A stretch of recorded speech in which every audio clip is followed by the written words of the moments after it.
நெஞ்சிலே நெருப்ப வச்சா நீரும் அணைக்க முடியுமா? கண்ணிலே முள்ளு தைச்சா இமயம் மூட முடியுமா? பாரத கதையில் கூட பழியில் முடிஞ்ச காவியந்தான்.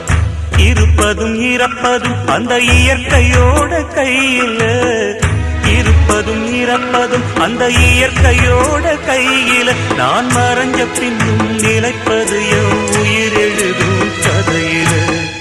சந்திரனே சூரியனே நட்சத்திர நாயகனே, சந்திரனே சூரியனே நட்சத்திர நாயகனே.